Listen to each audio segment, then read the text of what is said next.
It's the old Doctor Who show, episode number 89, Planet of Giants. Go forward in all your beliefs and prove to me that I am not mistaken in mine.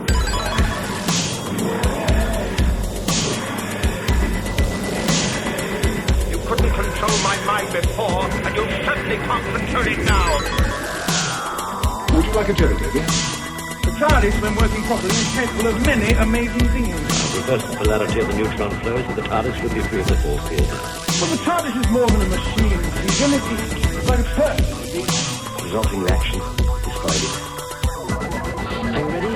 Welcome back to the old Doctor Who show, your classic Doctor Who review podcast show that comes out every 3 weeks, tri-weekly. It's your tri-weekly classic Doctor Who review podcast. I know my first name is Steven. And this is fact Dan. check.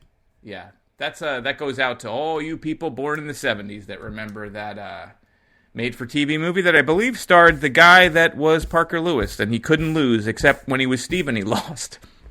Because from what I remember, he was kidnapped and forced to live under a different name, and he only knew that his first name was Steven.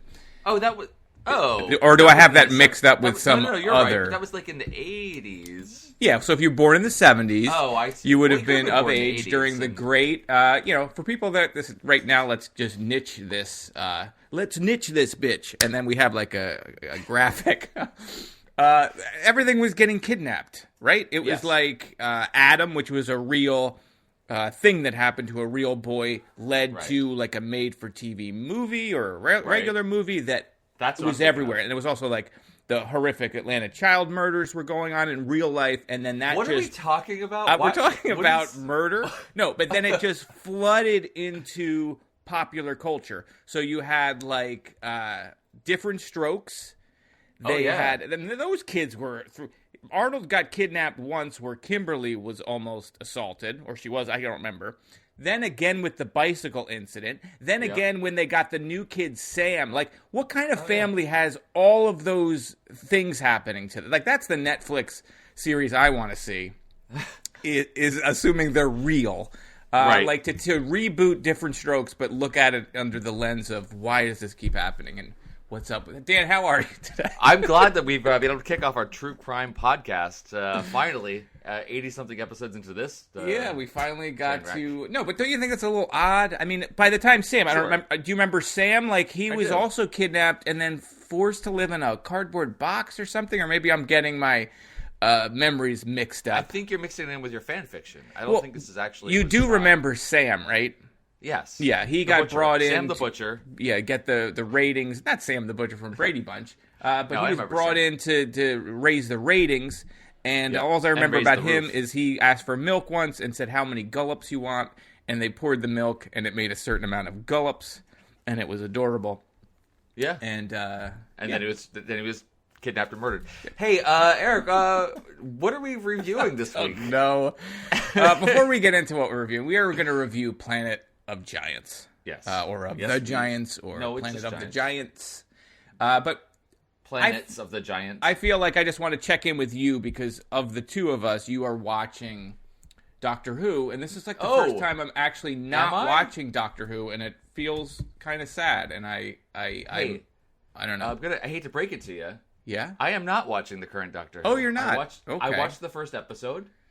I started to watch the second episode, and within 15 seconds, I turned it off. Really? I don't like know. I don't know.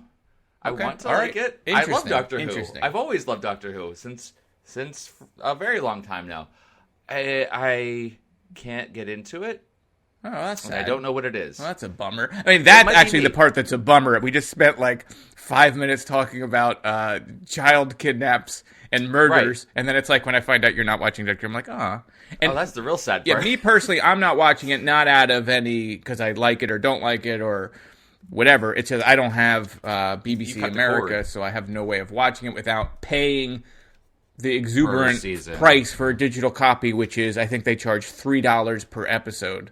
I'm not going to spend $30-something on it because I didn't love the last season. So we'll see. This is the first time I'm ever not watching Doctor Who. for since the show came back. So it's a little odd. Yeah, I previously have purchased entire seasons up front. Whenever iTunes started doing that, you could pre-order the entire season. Then the day after it aired, it'd be available. Then they moved it up to the day and dates, and it was all available right there and perfect, great quality. I haven't done that for the past 2 years. It has nothing to do with the change of doctor per se. I don't know what it is about this. I don't know. I will definitely watch it at some point, but it hasn't been a high priority on my list, which is super strange for me as well. Yeah, I think I'm probably going to. I assume it's going to end up on Amazon, right? So they have that deal with new Doctor Who. Although I don't know if last season's on Amazon, so I don't know. We'll see. We'll see what'll happen. I will eventually watch it, and because as you know, Doctor Who is a giant part of our lives. Some say a planet of giants. No, I don't think anyone says that. Ever Pretty said sure that, no one says that. Let's talk about Planet of Giants anyway, let's because do it's what I want to talk about. So hit that Where's the button, Dan. Where's the... Oh, there. Got it.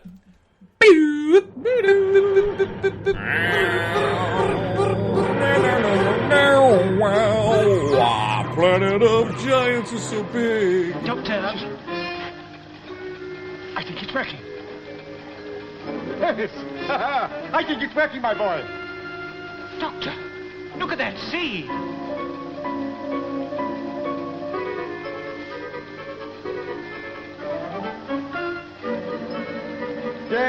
Yes, we've done it. Yes, we've done it. Doctor, it's incredible. That seed, it's completely vanished. No, my dear boy, no. Look, you see? It hasn't vanished at all. This is Planet of Giants, Dan. It's the first serial of the second season of Doctor Who. Who would have thought? In this, somebody leaves the TARDIS door open because that's a big deal. You can't leave the TARDIS door open before you materialize. Exactly. Although in modern Who, they got that they're fishing out of it whatever. It's fine. And now they're tiny. And it's Honey, I Shrunk the TARDIS, and they're running around, and there's a murder. So that's basically my description of what happens. This is from, as I said, or I didn't say, but I should have, this is from 1964. It is written by Louis Marks, who we've seen before. And it's directed by Mervyn Pinfield. And Douglas Camfield of the Camptown Camfields, he directed episode number 3. So, Dan, what did you think of our journey back to the Hartnell era with this season 2 opener? I enjoyed this story overall a great deal. I thought this was a lot of fun. I'm glad that it was a 3-parter. I think someone tweeted at us that originally it was going to be 4. So I'm glad that it was only 3. I think it moved along quickly. It was a fun story, and I liked seeing this dynamic. Coming back fresh into a new season and setting up kind of resetting a little bit the relationship between the Doctor and his companions. I think overall it was a really effective story. We'll talk about all the reasons why I think that is the case, particularly production design, the story. I overall thought it was a lot of fun. Eric, what were your initial impressions? Oh, I will tell you this, Dan. I love this story. I thought this was great. I haven't been a big Hartnell fan. I just find sometimes it's too much, or it's just too long, or I don't love the Doctor all the time. But this really worked for me. And I think the thing that I like about this the most is that it's not convoluted at all. It was incredibly simple. There was like a minimal cast. It was, you pretty much were with the companions and the Doctor. Every once in a while you would get that murder storyline bits, but even that was limited to 2, maybe 3 people if you count the corpse. And it just worked really well, and it felt like if all of these Hartnell stories are like this, or if this is the direction it goes in the second season, I will be happy to go back and do all of them, because you said 3 at 3 was perfect. It was short enough where it felt like just a nice, complete thought without being rambling. I didn't feel like it dragged ever. Like, everybody had something to do. The stakes weren't like the end of the world stakes, but they were right. It worked really well because it was like, we're now separated. We just have to find each other at one point. There's a couple of things that happen we're going to talk Several about later levels of stakes with Barbara throughout. Yeah. and her stakes. Her whatever that we'll deal with later. That's maybe my only issue with the story. But super fun, and I thought it was so smartly written that because of the limitations on the budget to do animatronics or to make the worm look like a worm or the ant move, right. They had written into the story. The main plot was this DDT or whatever it was called, D8 or whatever, that killed all of the bugs so that you could see the bugs and see their scale and not have to worry about moving them. I thought it was super smart, and it wasn't. At first when you see the worm and it's not moving, I'm like, wow, they're not even trying. But then they explain that it's dead, and I thought that was really, really smart. I don't know. It reminded me of more like an old Twilight Zone episode, or like an Outer Limits. What's the other Twilight Amazing Zone Stories, knockoff? Outer Limits. What was the other one that came out with the Twilight Zone at the same time? It was like the same show. It wasn't Amazing Stories, was it? No, it was back. That was later. It doesn't matter. I know You'll yeah, Google but it. You'll figure out. I didn't actually think about it that way, but not Outer Limits. I keep saying Outer Limits, but anyway, I really liked it. I liked the Doctor in it too. I thought Hartnell was funny. He's still crotchety. He still does that whole thing, but I found him more endearing, I think, than at least I did in the last Hartnell story that we did. Yeah. So good. I liked it. I thought it was good. Yeah, that's. I agree with all of that. I mean, we can start from the beginning, but it's nice to see as we're jumping through different eras of the show, coming back to the original TARDIS, and we've seen these shots before, but seeing the huge computer banks of the TARDIS with the big analog readouts, so they can figure out where they are, and Susan's calling back to the Doctor to let him know what the coordinates say, and again, there's an issue with trying to figure out what's going on using the fault indicators and all this. I like that we can see they're establishing how the TARDIS works as they're going along. So that's kind of why I like the early era. As I may have mentioned at least once before, I really like the myth building, world building that the show does. So to see that kind of happening before our eyes is a lot of fun. Yeah, just speaking of that, they established that whole thing about the doors not being open. I don't know if that's an element they revisit ever, but it seems to be an element that's no longer of any importance later on. I feel like there's so many episodes or stories where the door is open. They're either in space and the door is open, or they're landing somewhere and the door's open. I don't know. Something specific, though. They'd say, in this case, I don't disagree with you. Right, it's in the process of appearing. It's while it's materializing. That's the most dangerous time. So the other things we're seeing where, like in the current era, they're, like you say, like fishing in space or whatever. They're already materialized, and they've opened the door, and they've extended an air corridor out into whatever, all that stuff. Yeah. Fine. But in this case, the doors open as it materialized. But there was an issue with the TARDIS. Something happened to cause that to happen. No one left the door open. It opened as they were materializing, and the view screen. Yeah, they have breaks. that nice in there. Right, that nice line that tells you where the story's going. Where the Doctor's like, it's almost as if it exploded from the inside, like it couldn't contain itself, and where size was being changed. Yeah. Speaking of size being changed, and let's just jump to the end here. Barbara still should die because, right? She's exposed as a small creature, smaller version of Barbara, to X amount of the chemicals. And then she goes back into the TARDIS, and then she is increased in size proportionately to what she should have been. Yep. But also, wouldn't the chemicals be increased in size along with her? Since it's molded into her, it's in her bloodstream and everything. Her blood is growing. Wouldn't the poison also grow? So yes, except no. No, right, fair enough. That's why they brought this. That's why they brought the seed in. The seed was to let us know that whatever they brought into the TARDIS with them is going to. No, but I understand that about the seed, because the seed is separate from her. But at the point that she's already has the poison in her body? Like, what's the difference between? It seemed to be anything that was coming from the outside of the TARDIS, back in as they change back to their regular size, go through the vortex, whatever they're doing to get back to normal. Anything they brought in is going to retain its original size in proportion to them. That's all it was. But I mean, even if her, it's basic I'm math. gonna It's ruin basic this math. show. Even if, No, but you it's can't. been absorbed into her. It's still there. I mean, you could Bloodstream. make the same arguments about oxygen and molecules. Like, Sure, they let's didn't do get it. to the size where that would actually be an issue, but they got so small that the air probably would have been harder to breathe because it would have been relatively thicker it's for their all- lungs. it's So all fine. there's things you could poke holes It's in, but that's not one of fine. them. It's fine.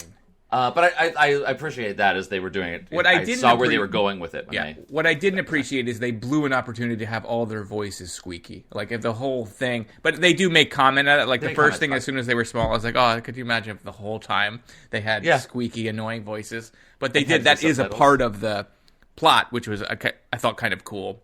yeah. They can't use the phone. There's all that, like, stuff to get the phone off the mechanics to hook, get and work. then you just hear the voice, and it's like, I Yeah. thought that was cool. Yeah. And they're all they all shout at the same time in a almost slightly lowered register. Like, if I'm talking like this, and then I talk like this, like, it was just that much lower. Yeah. But, hey, that's fine. So the TARDIS materializes, the viewfinder's broken, they go outside to figure out where they are. Okay. From the very beginning, the first shot of the TARDIS materializing outside as the miniature that they were using as the TARDIS. That was one of the worst miniatures, I think, that I've seen in the show. And it really set off, like, I didn't know what the story was about. I knew the title, but I didn't know what the story was about. I didn't know that they were going to be Honey, I Shrunk the TARDIS, which is literally the same thing I wrote in my notes. But that shot was like, oh, that's what they're doing. Like, it was clear from that exact moment, like, oh, they're in a walkway. Like, right. Some of the times, the way that you can light it or whatever, it feels a little bit more like you can buy that it's a long shot of the TARDIS or something. But that like felt like clearly a model too. Yes. But yeah, to your point, the way that like it it was was set like, in there, okay, they're small. Yes, and it was very obvious that tiny model was set in what was going to be like a garden path or a walkway. Like, it was just unfortunate that was so obvious because there was no, for us, unlike the characters, there was no suspense and reveal of what's happening. It was very obvious. So we were just watching them slowly figure it out. But we knew from the very outset what was happening. Maybe that was fine. Maybe that was intended. And I kind of like the way that they did the reveal because they also had for them it was fine. Yeah. Hartnell explaining it, figuring it out at the same time Susan does, because it's I always love like, that. what are you going to do with Susan? She still screams too much. She's still a little too hysterical for my taste. Yes, but at least they gave her. She was able to sort of piece it together. I loved that. I loved that they split the groups up in half. Yeah, it makes in different ways. Actually, they recombined the groups. So at one point it's the Susan and I guess it's the Doctor and Barbara are together. Is that right? At first. And then it's Ian and Susan go off on their own way, and they find the ants and the eggs and all that stuff. Yep, and then they get back. split up a different way, and it's Barbara and Ian go off. Yeah, and Susan and the way Doc- that they split up fun. the time where it becomes Barbara and Ian and the Doctor and Susan makes no sense because they're all together. They just run and, opposite directions. The Doctor and Susan go to the left. Yeah, and then something happens where Barbara Susan had hurt hurt her leg. herself. Barbara or some, hurt- yeah, she Barbara hurt hits her a leg, of course. Paper cup. They beat her up in this story, so I don't know if it's which time. But then Ian's like, "Oh no, you guys go. We're going the other. Like, just go in the same direction as them." So they hide in the briefcase and they have their whole adventure. But with sticking with the Doctor and Susan, like they know everything's dead, right? They know there's dead animals, and the Doctor makes a comment when they're going up the drain pipe. Mm-hmm. He's like, that chemical smell means it's germ free. Literally, everything's dead. I mean, the chances of poison being somewhere, but he's like, that chemical smell means it's germ free. Does it? I don't think it. I don't think it does. I don't know you what guys are all that getting line cancer. was doing there. Like, is he a germaphobe and wouldn't climb up into the storm drain? I thought it was a storm drain. I think that was supposed to say, like, okay, everything's dead. Why would you go up this thing?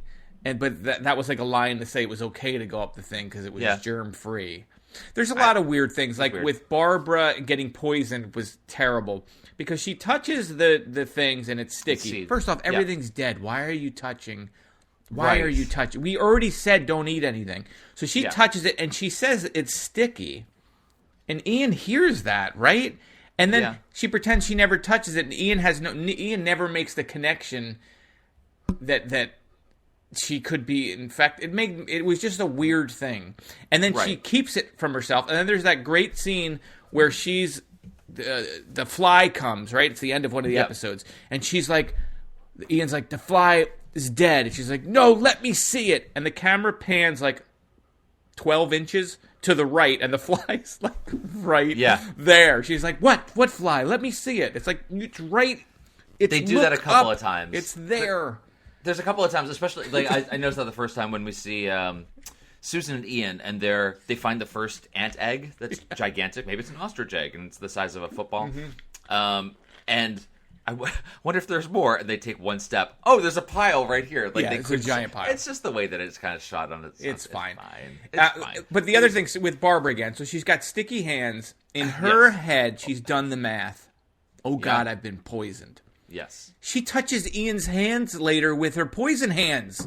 And then she's like sitting in the corner licking her hands for half an hour. But she infects him. She puts her hand on him. And it's like, you just poison him. But they don't follow that. No, they don't. Over. Because this is the kind of world where a cop can put his hat on and the strap goes right in front of his mouth because the hat doesn't fit, and they're fine with it. And he just goes. That's how it's supposed to sit. That's how it comes. I don't know what Barbara's plan was. Nope. Let's just tell nobody and hope it goes away. No, she's but then teacher. Just keep hinting. She understands. She's a smart woman.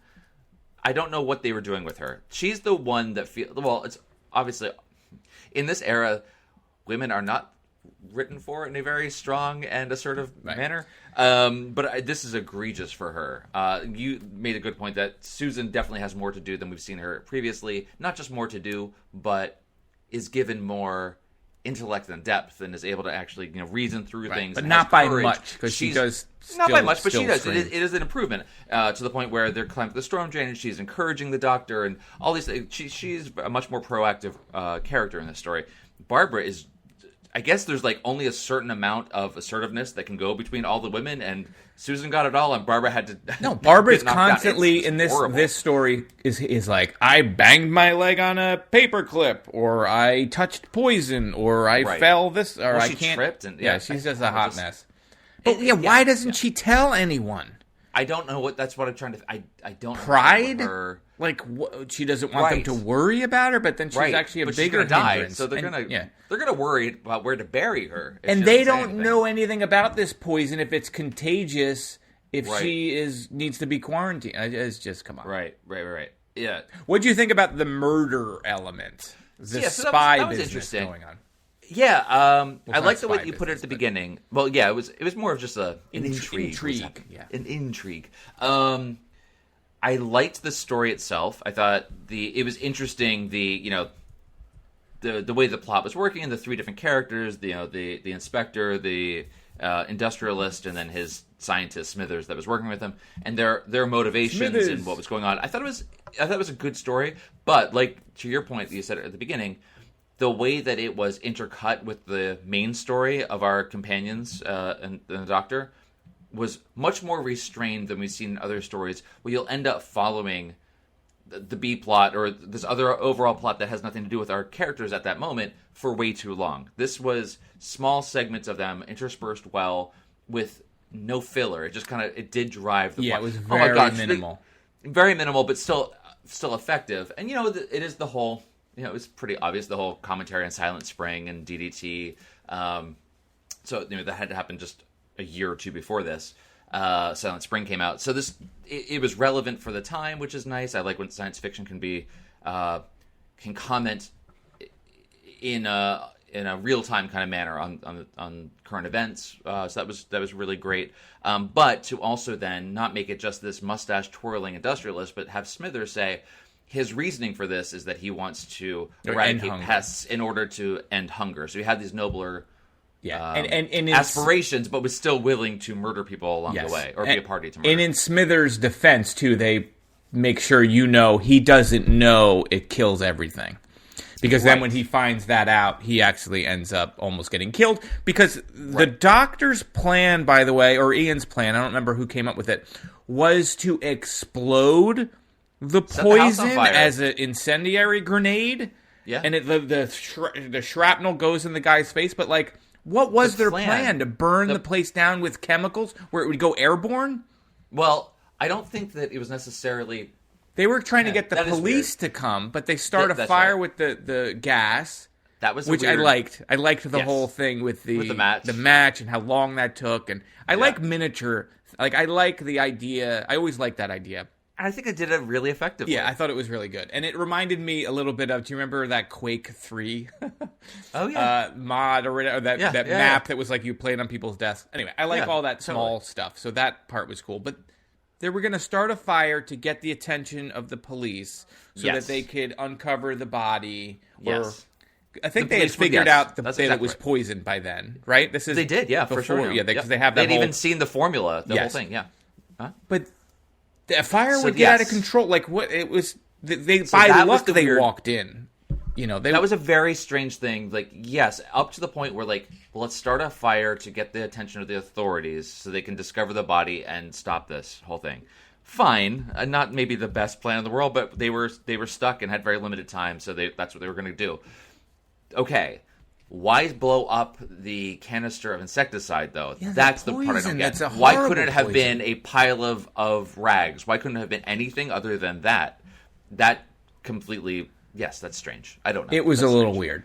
It was a little airborne burning insecticide doesn't seem like the best idea for them, for their safety. Yeah, but, the one thing in speaking to this is only 3 parts. The wrap up on the B story was a little abrupt too. Like you develop this phone operator woman who sort of knows something's up, and then she tells the cop she figured it out. Yeah, who doesn't have the right size head and the straps over his face, and he's fine. Sergeant Big Head. Yeah, he just shows up right at the moment that the guy gets all the shrapnel in his face, and he's clearly very convenient going to die or go blind, or it's not going to end well for him. Right. And then that's the end of that. You don't really see. He's like, you got a lot of explaining to do or something. Right. Like you don't. There's been a murder. Where's the body? I don't remember where the body is. They hide the body. They leave the body on the front of the house for quite some time. Right. It feels like it's quite some time. So we don't know what. We assume that they're all going to get caught for the murder. Yeah, I mean, I'm assuming it is a fairly isolated place, considering that.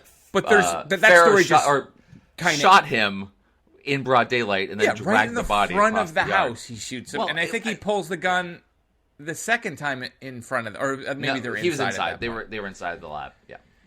Anyway, but it's so funny. So you bring up the operator. So the big plan to disguise his voice was to put a handkerchief over the line, and that's a trope that you see all the time. But like, I get the way they said it the first time is like, oh yes, it's a bad connection. So I can kind of buy that. It's like it's going to be very hard to hear and muffled. But the second time he does it, he's talking as himself on a perfectly clear line and gives it supposedly to the scientist. Right, like, that was it's one all of my muffled. favorite parts. Hold on, so ridiculous. It's like me talking to every telemarketer where I have to create characters. Let me get my wife. Hi, this is my wife. My wife. Oh no! Totally unrelated to this. Well, not unrelated. Yes. It's very related, but unrelated to the story. We're still using individual titles per part, and I wish they never gave that up because I love that. It's like part 1's Planet of the Giants, and it was Dangerous Journey, and then Crisis, and it makes these little things stand a little bit more on their own, and I kind of like that. So I wish they. Well, I guess they did bring that back because that's how it is now. When you have a 2-parter, each part has with the its own 2-parters, title. they do that. Yeah, that's true. We just have fewer of them. So, what did you think of the? I think we kind of touched on this, but the effectiveness of the production design to do the miniaturization. Fantastic! I thought they had it a whole was bunch really of different things they had to do. Yeah, there's a lot to achieve that. There was only a few times where the creature was alive. The fly is, I think, all I can think of. Right? Is that the only time we had something? The fly and the what? Then what? The fly and the... What? I'm saying the fly was the only time we ever had an animated thing, right? Besides the cat, which was a different but that's method. a real cat. Yep. And I'm glad you brought up the cat. That was like, how are we getting away from this cat? Next week, the cat just walks by, and you never see the cat. It's fine. The cat's over. Yeah. But I thought it was good. I thought they did a really good job. The worm was a little wonky. I liked just how it was like the worm was vertically. really effective. it kind of curved. And Yeah, had it was this fine. segmented. I thought thought the it one was actually really. very I thought it effective. was really well ants- made. I thought all of the seeds looked Yep. like seeds. Even the parts where you had the camera work where they're clearly in front of some kind of screen and then you're putting a picture looked fine. great. I thought it was great, especially considering it was 60. What did I say? It was 64. Yeah. Yeah. They did a good job. I actually really enjoyed that as well. That they had to use a varying different techniques, including the animatronics, the projection, the sets, obviously. I mean, there was the only problem I had with the whole being shrunk and then how that fits into the plot is the fact that the Susan and the doctor had to climb up that drain pipe to get into the sink. And I did the quick, like, back of the envelope math on that. So they said it was rusty on the inside, so there are plenty of handholds. So they're Yep. basically scaling a vertical cliff face, Yes. right? Presumably, to get up there. Maybe it was inclined, but sure. So that would work out to be, let's see, if they were about an inch tall, they were climbing about 7 stories. Oh, you really did the math on this. Oh, no, sorry. No, a foot would be about 7 stories. So let's say the sink was like at waist level. They would have had to climb 25 stories by hand. He looked pretty tired at the top. I was going to say, even if there were stairs that he had to climb up 25 stories, I'm not sure he could have made it. So the fact that they were doing hand over hand the whole way up there...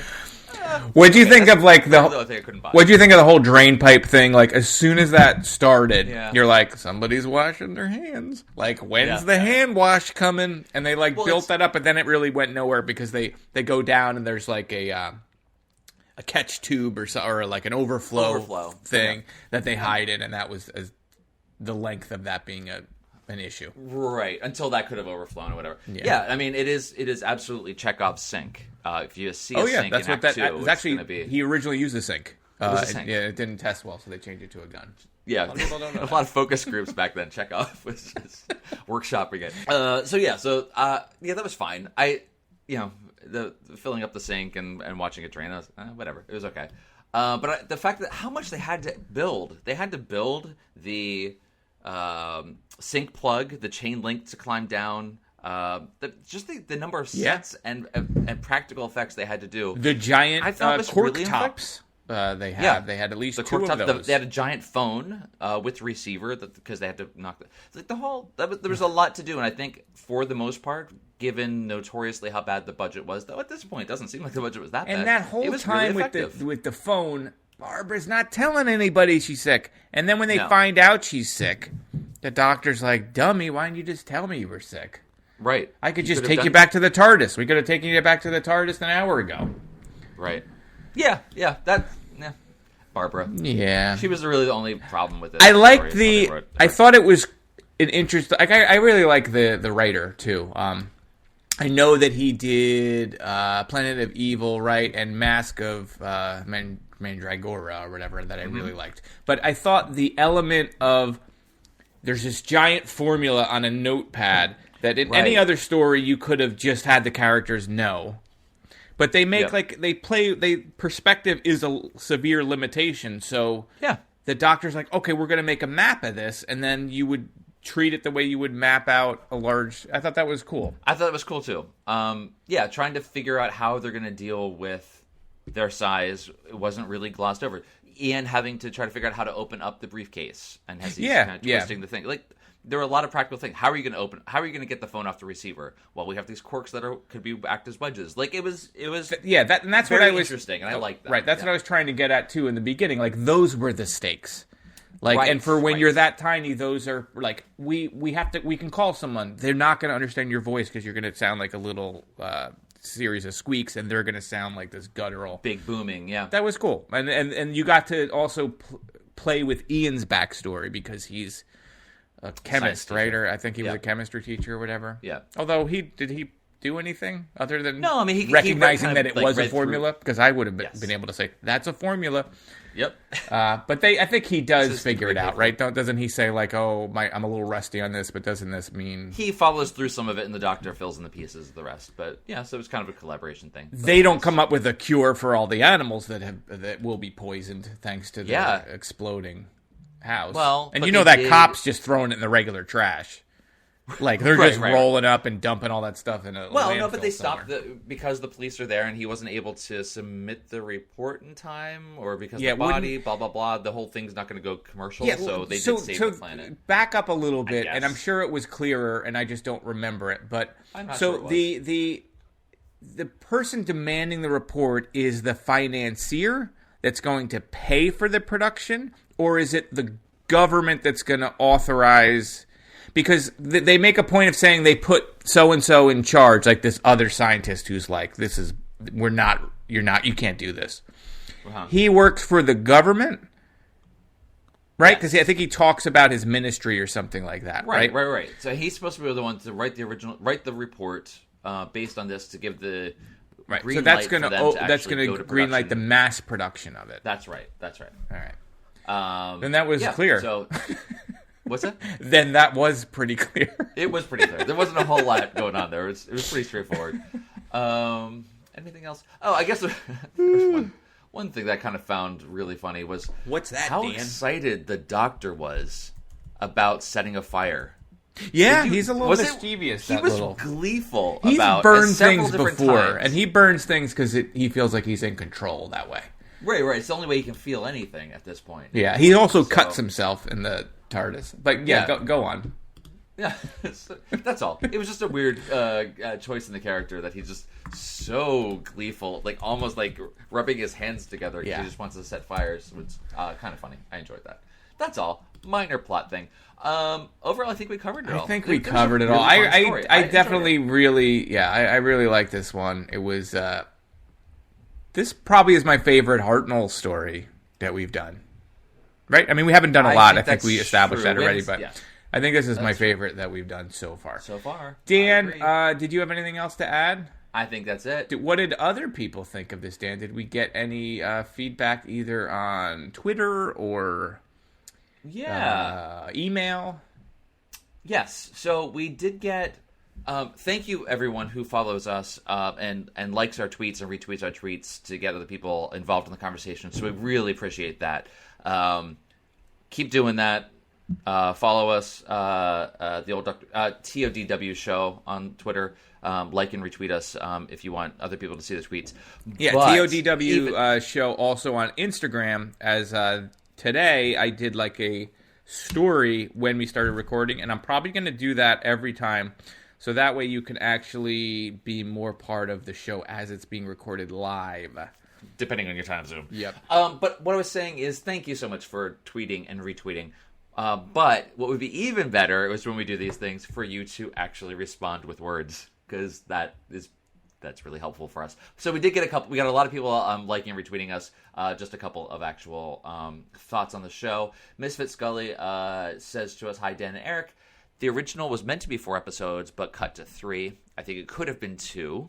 I like the central idea, the oversized sets.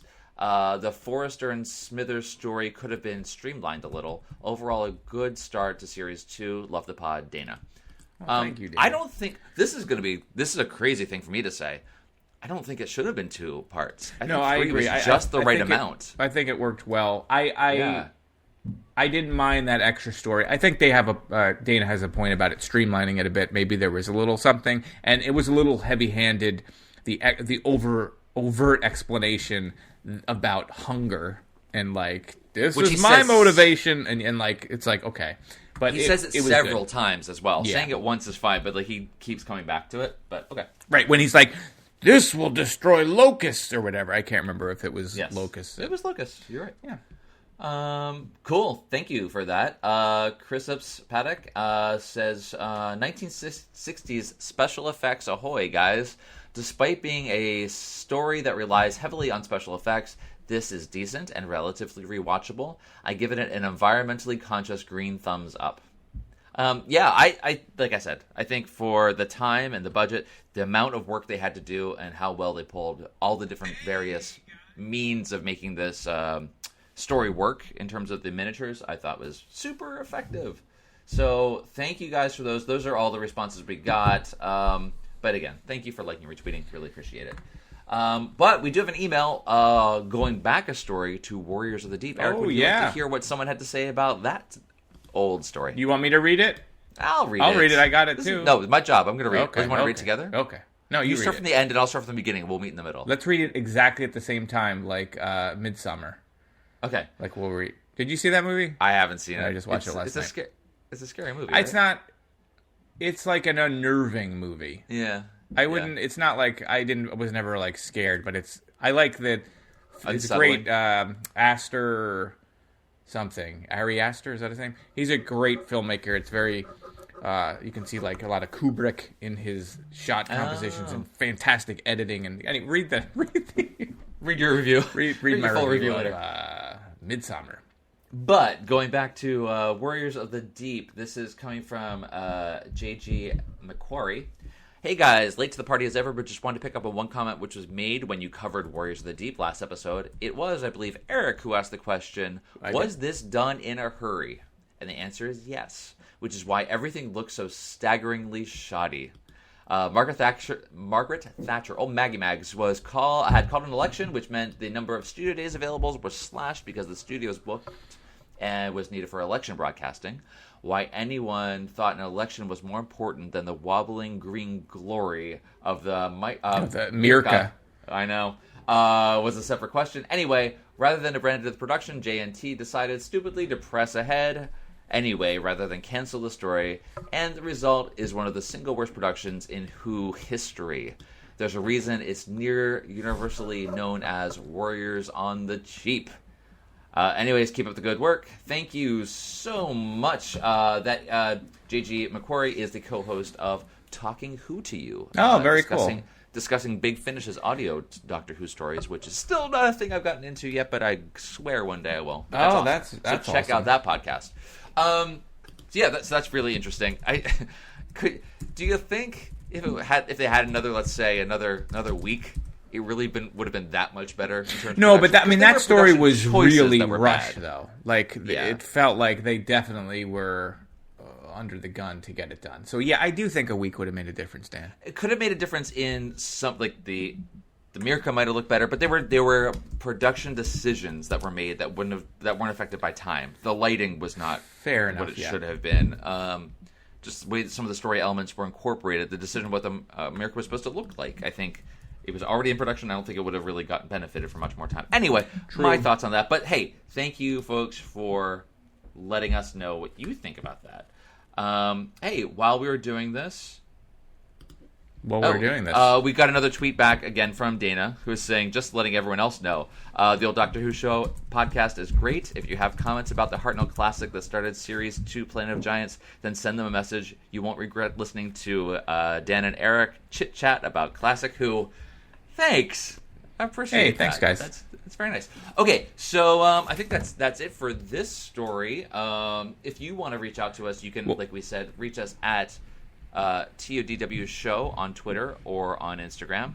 And you can send us an email at theolddoctorwhoshow@gmail.com.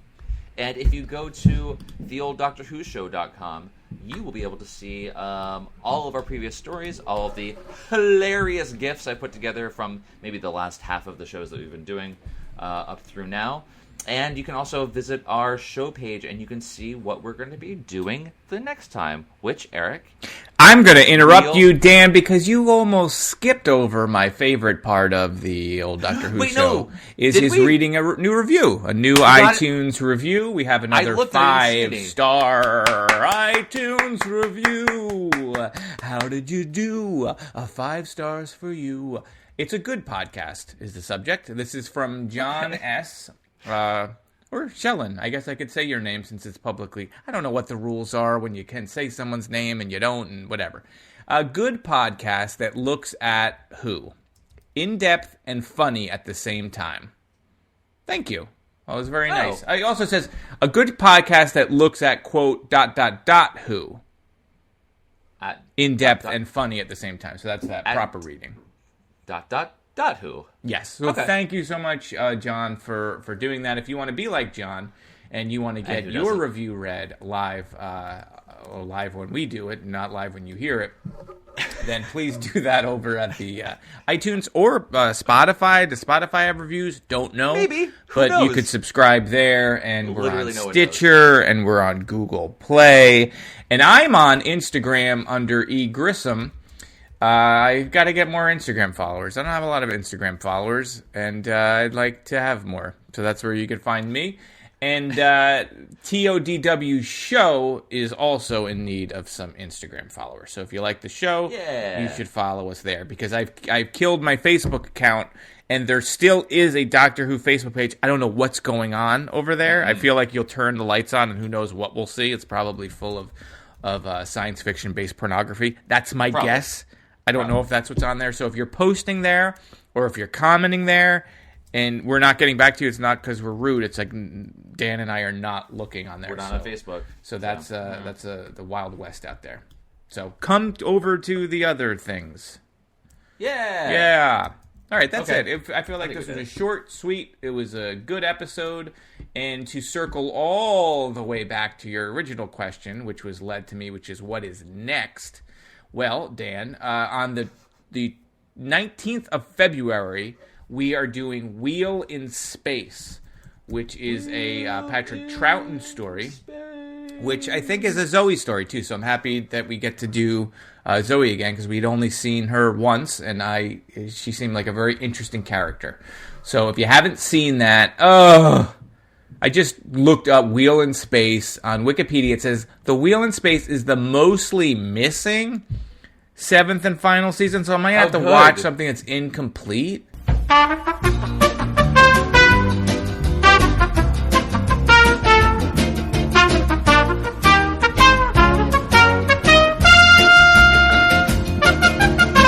Dan and I just took a quick 5-minute break and reviewed, and it looks like, yes, in fact, Wheel of Time is missing, and it's one of those slideshow PowerPoint things, and I do not want to review a slideshow PowerPoint thing. So then we looked at the next one, which is now animated, and it's 8 parts. The next Hartnell story. The next Troughton story. You got it. And because poor Troughton, like, just erased half that stuff with, their stories. So we don't know what to do. The 8 parts for also being animated seems a little excessive. Much. So we're going to just skip over it temporarily and just do the next. We're going to skip Wheel in Space, and we're going to do Day of the Dalek. So we're going to do that next while we figure out what we're going to do about these stories. So what we need from you, sweet listener, sweet is let us know, is the 8-part story, The Invasion, because Dan is very worried about it being 8 parts, worth it? I'm worried about both. It's 8 parts, it's animated, and there's not a good track record, especially in this era, of a story that long being good the whole way through. Is it an important story? Is it one that we're going to actually get a lot out of? Does it have any interplay with stories that come after it? I'm guessing not. Is it good on its own? Is it so bad that it's worth reviewing? And I'm talking in this case, it has to be so bad that it's good. It can't just be so bad that it's like, all right, it's a lot of time to put into something that's just bad. If it's, yeah, you know what I'm saying, guys. You hear us. Is it worth actually doing this one? If not, that's fine. We can skip some stories. We'll juggle the whole show around and make it work. But maybe there's a Pertwee story we're not doing. You want to sub in Troughton for Pertwee? You know, let us know, and let us know about these are the rules. We don't want to do any PowerPoint shows. So if there's any other on that list, because I know there's some super fans that follow us that know a lot more about Who than we do, that may be like, oh, well, then you better also take off War Games Part 2 because it has. Let us know. For example, tell Dan whether or not that 8-parter Invasion is worth it. Yep, please do. Otherwise, and on that note, we'll see you in 3 weeks. Yeah, we'll folks. see you in 3 weeks. All right. Peace out. Bye! Pesticides, have screwed up my insides. What am I gonna do? In 1962, Rachel Carson warned about the silent spring. All this time we haven't learned a thing. Farmer Dan told me one day that the stuff he sprayed would always stay. It kills the bugs on his potatoes.